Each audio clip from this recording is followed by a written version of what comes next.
আত্মীয়ের সাথে আপনি চিরতরে সম্পর্ক ছিন্ন করে ফেলছেন, কোনো যোগাযোগ নাই, একদম সম্পর্ক কাট করে ফেলছেন, আপনি হারামে লিপ্ত আছেন। এখন কথা হলো কারা আত্মীয়?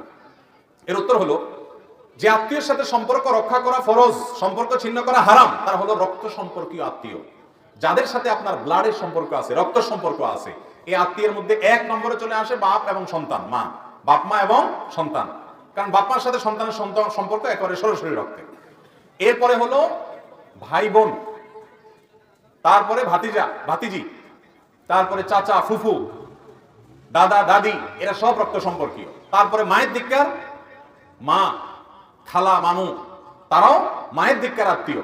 কিন্তু এক নম্বরের যাদের আত্মীয়তার সম্পর্ক আপনার সাথে সবচেয়ে বেশি, যাদের ব্লাডের সম্পর্ক আপনার সাথে একবারে প্রথম সারির, তারা হলো আপনার বাবার দিককার যারা আছেন, বাবা, চাচা, দাদা দাদি, ভাই বোন এবং মা বাপ, ভাতিজা ভাতিজি, এরা। আমাদের দেশে এই সমস্ত আত্মীয়দের সাথে বরং আরো লাগালাগি বেশি থাকে, ঠিক না বেঠিক? ওই দূরের কোথাকার কোন আত্মীয়, তার সাথে খুব দোস্তি। আমি এই জন্য বলি আত্মীয়তার তিনটা ক্লাস আছে ভাই। এক নম্বর ক্লাসের আত্মীয় হলো এই যাদের কথা বললাম, বাপ, ফুফু, চাচা, দাদা দাদি, ভাই বোন, ছেলে মেয়ে, ভাতিজা ভাতিজি, এরা।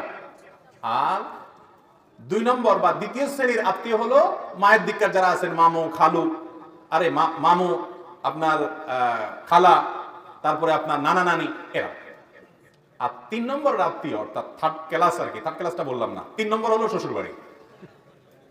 থার্ড ক্লাস বললে আরেক মুসিবত, মহিলারা রাগ হয়ে যাবে। থার্ড ক্লাস না, তৃতীয় প্রকারে যায় পড়ে কোনটা? আর আমাদের দেশে ওইটা এখন কয় নম্বরে? এক নম্বরে।